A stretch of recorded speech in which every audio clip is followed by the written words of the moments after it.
أعوذ بالله من الشيطان الرجيم. بسم الله الرحمن الرحيم.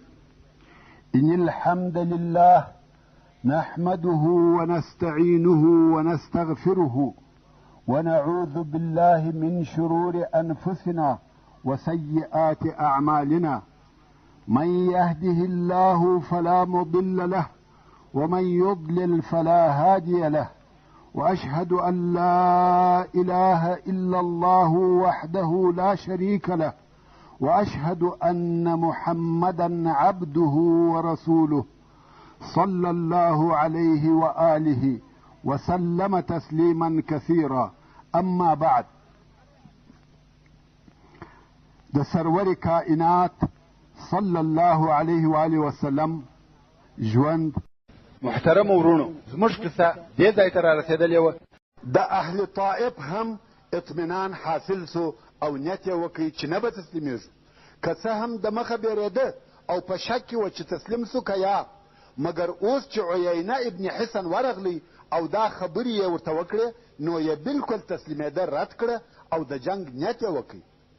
عیینه ابن حسن بیرته مسلمانانو ته ورغلی. رسول الله صلی الله علیه و آله وسلم پوښتنه ځینې وکړه چې ها کومې نتیجې ته ورسېدې؟ عیینه ویل یا رسول الله، ومې بیرول، ستا او ستا د لښکر قوت مې ورته بیان کړي. ورته ومې ویل چې تاسې څوک یاست چې د محمد صلی الله علیه و آله وسلم سره جنګېږئ؟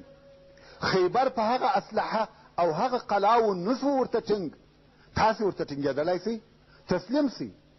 رسول الله صلی الله علیه و آله وسلم وفرمایل دغسې دې ورته وویل؟ د ویل هو. رسول الله صلی الله علیه و آله وسلم وفرمایل یا، بلکې تا داسې او داسې ورته وویل. عمر فاروق رضی الله تعالی عنه ولاړ سو او توره یې پورته کړه، ویل یا رسول الله، اجازه راکړه چې غاړه یې ورپرېږم، دا منافق دی. رسول الله صلی الله علیه و آله وسلم وفرمایل پرېږده یا عمر، بیا به خلق وایي چې محمد خپل ملګري وژني. حضرت ابوبکر صدیق رضی الله تعالی عنه ولاړ سو، هغه هم دغه حال نه سوای زغملی چې د رسول الله صلی الله علیه و آله وسلم قاصد دی و کفارو ته د زړه ډاډ ورکړي او هغه دې د مسلمانانو و جنګ ته تشویق کړي. ویل یا عیینه، داسې کارونه کوې او داسې درواغ وایې؟ حال دا چې ته شاهدي ادا کوې چې لا اله الا الله وان محمدا رسول الله، آیا دا د مسلمان کار دی؟ عیینه په عذر او زاروی شروع وکړه، ویل بخښنه غواړم، زه ضعیفه یم، بیا داسې نه کوم، خطا وتم، عذرونه کوي. ورونو، دغسې معلومات زموږ او ستاسې دپاره درس او عبرت دی. اسلامي ټولنه هیڅ وخت د دغسې ضعیف الایمانه او منافق مزاجه انسانانو څخه نه خالي کیږي. دا عهد نبوي و او دغسې اشخاص پکښې پیدا کېده، خو بیا هم هلته الهي وحي نازلېدی او دغسې اشخاص لکه عبدالله ابن ابی ابن سلول یا عیینه ابن حسن او داسې نور پکښې رسوا کېده. اوس خو وحي نسته او د زړو مالک الله جل جلاله دی، نو ویښ او بیداره اوسئ، په اشخاصو او د هغو په نظریاتو پسې مه ګرځئ. د خپل ځان پیشوا او مقتدا کلام الله او رسول الله صلی الله علیه و آله وسلم او د هغه غوره اصحاب وګرځوئ، نو به مو د جنت د داخلېدو امید پر ځای وي. په پوره ډول سره ځانونه د واقعي اسلام په احکامو خبر کړئ، د رسول الله صلی الله علیه و آله وسلم په ژوند او احادیثو ځان خبر کړئ او عمل په وکړئ. خو متاسفانه نن ورځ داسې شیطان صفته مسلمانان هم پیدا سوي دي چې د کلام الله او احادیث رسول الله صلی الله علیه و آله وسلم معناو ته هم د خپل شیطاني مقصد حاصلولو دپاره تغییر ورکوي، دپاره د دې چې د دغه کسانو په دام کې ونه لویږي. فقط د پخوانیو علماو پر تفاسیرو او د احادیثو د کتابو پر شروحو اعتماد کوي. خیر، اهل طائف د خپلو قلاو څخه هیڅ نه راوځي او مسلمانانو څو واره د حملې کوښښونه وکړه، خو هغه هم د اهل طائف د غشو په سبب نسوای ور د مخه کېدلی. خالد ابن ولید رضی الله تعالی عنه ورووتی او د قلاوه مخته ورته ګرځي، د پهلوانۍ حرکتونه ورته کوي، د طائف و مشرانو ته ورناري کي چې څوک جنگ او مبارزه را سره کوي، خو د هاخوا هیڅوک نه ورته راوځي. خالد رضی الله تعالی عنه د قلا پر شاوخوا ورته ګرځي، د خپل همت او غیرت او بیا د دوی د بې غیرتۍ خبرې ورته کوي چې ګوند یو څوک راوځي او بیا ورته وایي چې څوک مبارزه را سره کوي، بیا هم څوک نه ورته راوځي. دی رضی الله تعالی عنه بیا هم نارې وروهي، خو آخر عبد یالیل ورته راږغ کړه، ویل یا خالد که یو کال پر دغه ځای ودرېږې په والله که څوک در ووځي. خالد رضی الله تعالی عنه هم بیرته راغلی، حتی د مبارزې دپاره څوک نه راوځي. بیا نو مسلمانانو د بابا جوړه کړه، هغه چې په خیبر کې لیدلې او استعمال کړې وه، او هلته مو درته ویلي وه چې د بابا یوه لو زینه ده چې د لرګي عربې لري او په څو نفرو پرې وهل کېږي، د مخ د خوا په څرمنو او پوستو پټه ده، د دې دپاره که دښمن په غشو ویشته غشي په هغه څرمنو کې بندېږي، او هغه څوک چې پر دغه زینه وي و هغه ته نه ورسېږي. دغه څرمنې او پوستونه یې بیا په اوبو لندول، ځکه که په اور هم وویشتل سي بیا هم دغه پوستونه اور نه اخلي. نو مسلمانانو دغه د بابا جوړه کړه او 100 نفره اصحاب کرام د دغه د بابې تر شا دي او پورې وهي، غواړي چې دغه زینه د قلا و دیواله ته ورورسوي او هلته یې ورته کښېږدي، پر وروخیږي او قلا ته ورواوړي. اهل طائف ورته ګوري چې مسلمانانو په ثقیله اسلحه شروع وکړه، ځکه دا د هغه وخت لو او درنه اسلحه وه. واقعا هم دغه د بابا د طائف و قلا ته ورنږدې سوه. د اهل طائف سره بیا یوه بله اسلحه موجوده وه، لکه کوچنی منجنیق چې ډبرې یې په ویشتلې، هغو بیا دغه اسلحه ورته کښېښول او دغه د مسلمانانو د بابا په لویو لویو ډبرو ولي، په غشو یې نه ولي، ځکه غشي تاثیر نه پر کوي، بلکې په ډبرو یې ولي. په دغه ډبرو دا د بابا ماته سوه، ځکه دغه د بابا د پخوا څخه مضبوطه نه وه جوړه سوې، دا لته یې په رسیانو سره بنده کړې وه، د کار چلولو دپاره موقتي شی و، نو د بابا ماته سوه. او بیا یې پر اصحاب کرامو د غشو باران جوړ کړي، حتی څو نفره یې زخمیان هم کړه. مسلمانان بیرته پر شا ولاړه او دغه حمله هم ناکامه سوه. دغه د طائف محاصرې د 20 ورځو په شاوخوا کې دوام وکړي.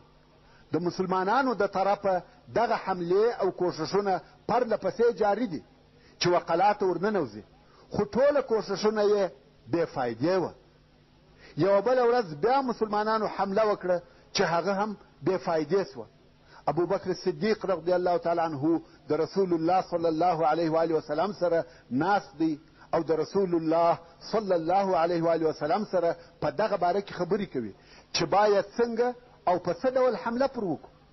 رسول الله صلی الله علیه وسلم وفرمایل یا ابا بکر ان الله لم یأذن لی بفتحها، یعنی یا ابا بکر الله جل جلاله د طائف د فتح اجازه نکړه را، او دغه د طائف فتح الله جل جلاله تر دغه د مخه په خپل کتاب کې ذکر کړی و چې د سورة الفتح په 21 نمبر آیات کې فرمایي واخرى لم تقدروا علیها، یعنی یو بل ځای سته چې اوس د هغه د فتح کولو قدرت نه لري، چې ډېر مفسرین یې دغه د طائف فتح بولي.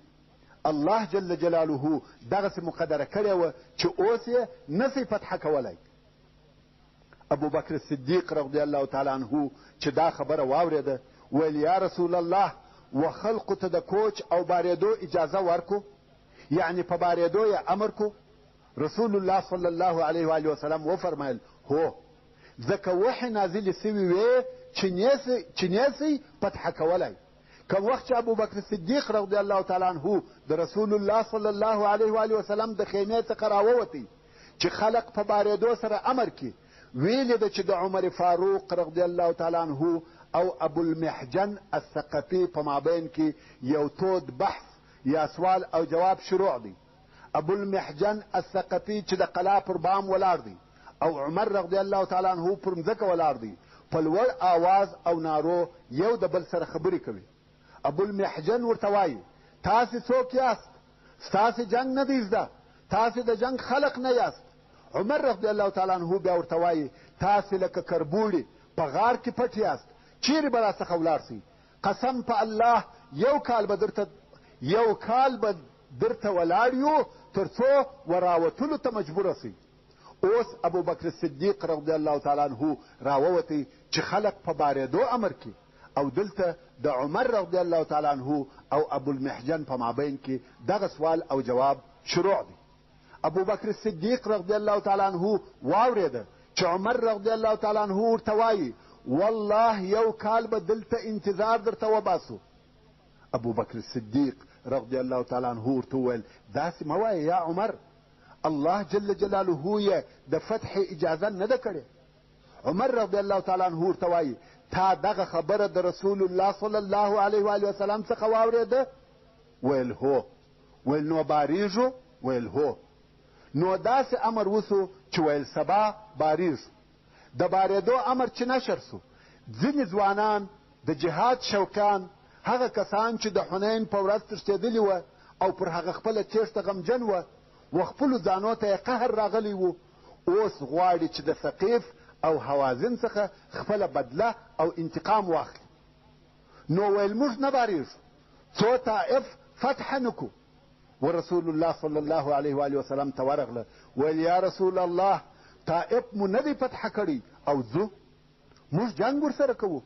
رسول الله صلی الله علیه و آله وسلم وفرمایل الله جل جلاله یې د فتح اجازه نه ده کړې. دوی ټینګ وه ویل ته مو تجربه که یا رسول الله.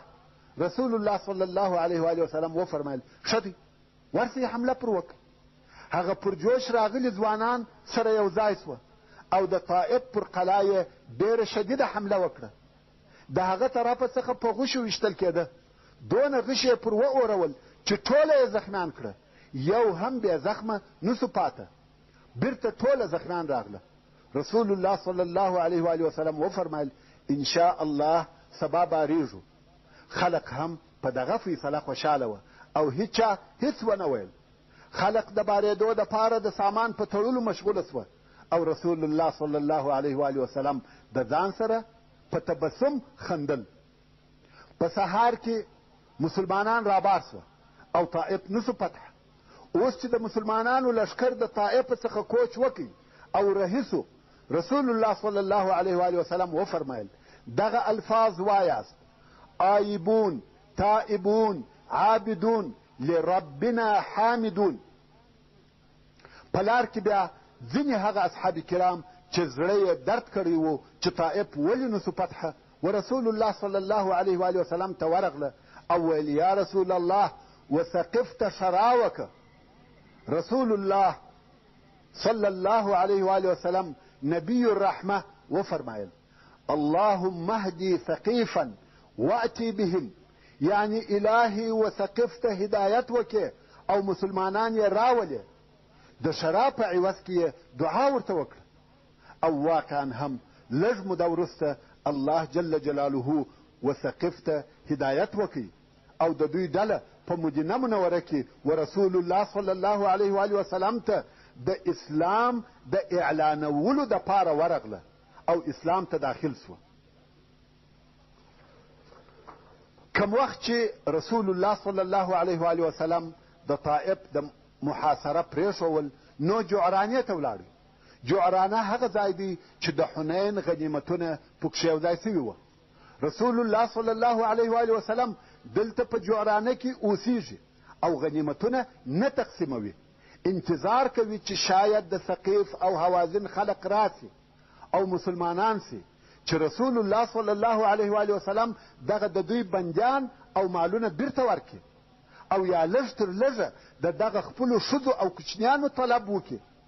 رسول الله صلی الله علیه و آله وسلم د 15 ورځو په شاوخوا کې دلته د دوی د راتګ انتظار وکړي چې ګوندې یو څوک راسي، خو بیا هم د ثقیف او حوازن د طرفه څخه هیڅوک نه راغله.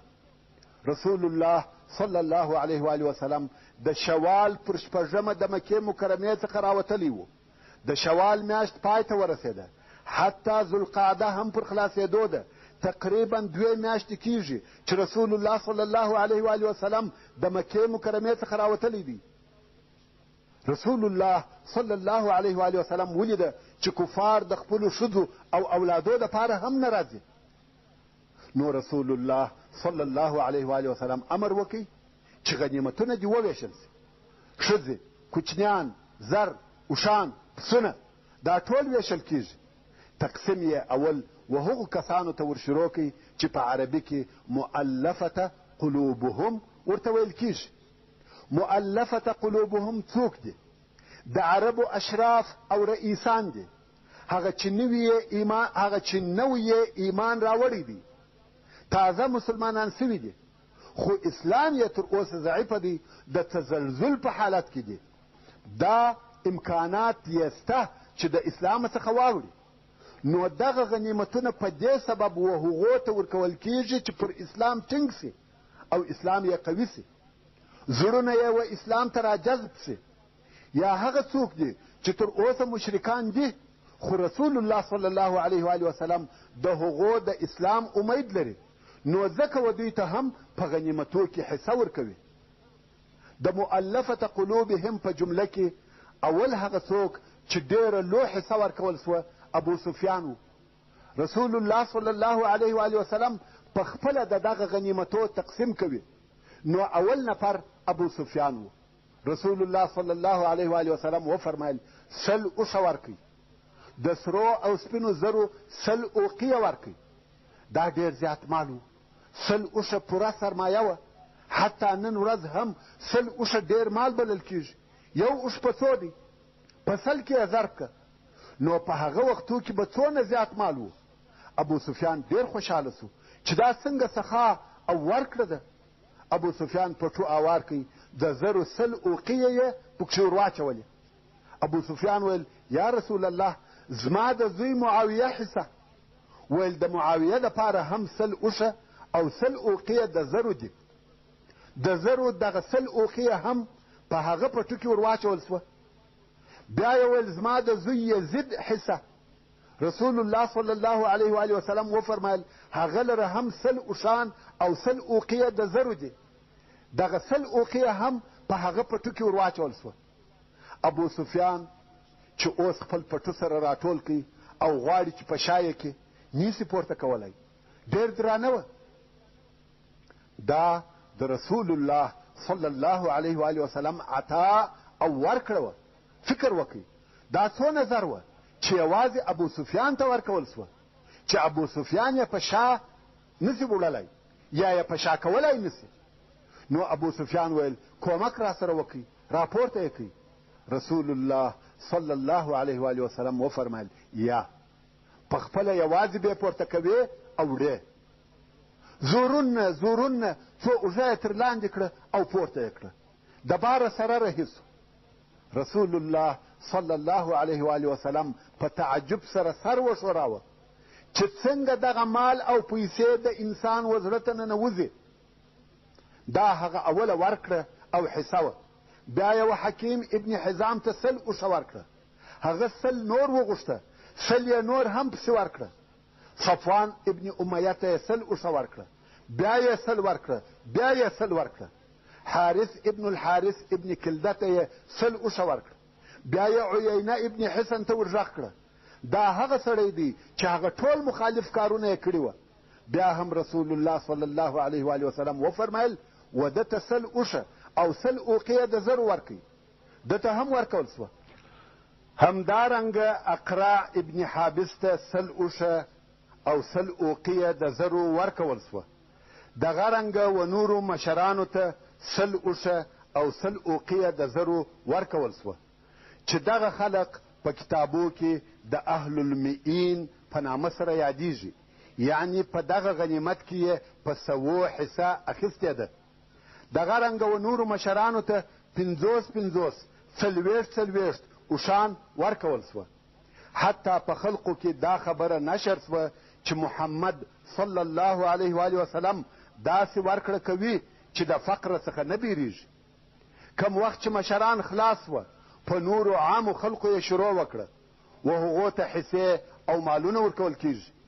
په دغه وخت کې د عربو د نورو قبیلو څخه خلق راشروع سوه چې په دغه غذا کې اشتراک هم نه و کړی او مالونه غواړي. یو اعرابي راغلی، د رسول الله صلی الله علیه و آله وسلم څخه یې یو څه مال وغوښتی. رسول الله صلی الله علیه و آله وسلم وفرمایل دغه شیله چې په پسو ډکه ده دا وده ته ورکئ. خلقو ورته ویل واخله دغه پسونه یې ستا. ډېر پسونه وه. اعرابي ویل یا محمد صلی الله علیه و آله وسلم پسخند راوهې. رسول الله صلی الله علیه و آله وسلم وفرمایل پسخند نه دی، ورسه بویزه. اعرابي هم ورغلی، پسونه بیایي، خو په دغه انتظار کې دی چې اوس به غږ راباندې وسي چې چیرې یې بیایه. یو څوک به مې منع کړي، خو هغه نه چا منع کوي. نه څه ورته وویل د پسونه رهي کړي دي او تر شا ګوري چې اوس به م یو څوک را وګرځوي، خو نه څوک سته او نه چا څه ورته وویل. څو خپل قوم ته ورسېدی او قوم ته نارې وروهي، وایي ورسئ مسلمانان سئ، ورسئ مسلمانان سئ. محمد صلی الله علیه و آله وسلم د هغه چا ورکړه کوي چې د فقره څخه نه بیریږي. یعنی داسې ورکړه یې ده چې وځان ته هیڅ شی نه پرېږدي او هیڅ دا فکر نه کوي چې زه به یوه ورځ محتاج سم.